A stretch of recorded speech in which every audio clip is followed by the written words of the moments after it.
नमस्कार, दुनिया की खबर में आपका स्वागत है। मैं हूं शुभम मिश्रा आपके साथ। सऊदी अरब और पाकिस्तान के बीच अहम समझौते हुए हैं। दोनों पक्षों ने कहा है कि उनमें से किसी पर भी हमला दोनों के खिलाफ आक्रमण माना जाएगा। यानी कोई मुल्क अगर सऊदी अरब पर हमला करता है तो वो पाकिस्तान पर भी हमला माना जाएगा।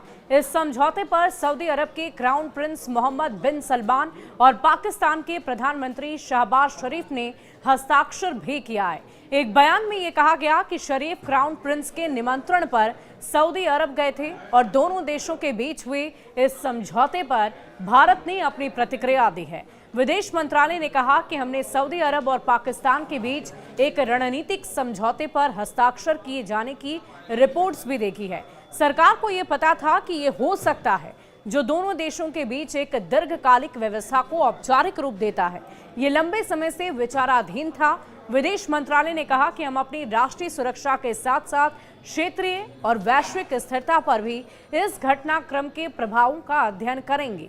सऊदी का पाकिस्तान के साथ ऐसा समझौता होना भारत के लिए बहुत मायने रखता है, क्योंकि सऊदी के साथ भारत के अच्छे संबंध हैं। और इस समझौते के बाद ये सवाल उठता है कि अगर भारत पाकिस्तान पर हमला करता है तो उस स्थिति में सऊदी अरब का क्या रुख रहेगा। सऊदी के अधिकारी ने क्या कहा, ये भी जानिए। सऊदी अरब के एक अधिकारी ने नाम न छापने की शर्त पर रॉयटर्स से बात करते हुए कहा कि भारत के साथ संबंधों को संतुलित करने की आवश्यकता को स्वीकार किया। उन्होंने कहा कि भारत के साथ हमारे संबंध पहले से कई अधिक मजबूत हैं। हम इस संबंध को आगे बढ़ाते रहेंगे और क्षेत्रीय शांति में हर संभव योगदान देने का प्रयास करेंगे।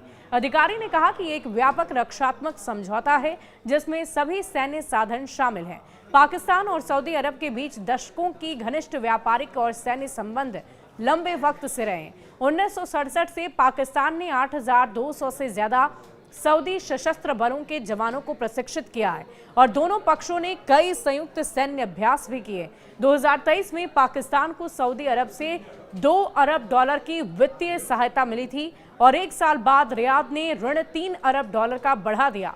1999 में कारगिल युद्ध के दौरान तत्कालीन सऊदी रक्षा मंत्री प्रिंस सुल्तान बिन अब्दुल अजीज अल सऊद ने इस्लामाबाद के पास पाकिस्तान के मिसाइल और परमाणु ठिकानों का दौरा किया था।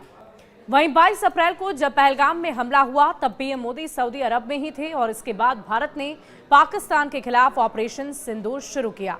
भारत के इस अभियान में सऊदी अरब उसके साथ रहा और साफ है कि सऊदी भारत और पाकिस्तान के साथ अपने रिश्तों में बैलेंस बनाकर रखता है। वो भारत की ताकत को समझते हुए उसके साथ खड़ा रहता है तो पाकिस्तान को आर्थिक मदद देने के बहाने अपने पाले में रखता है। लेकिन भविष्य में भारत पाकिस्तान पर कार्रवाई करता है तो उस दौरान सऊदी का क्या रुख रहेगा, ये बात तो देखने वाली होगी। और आपकी इस विषय में क्या राय है, हमें कमेंट सेक्शन में लिखकर जरूर बताइएगा। शुक्रिया।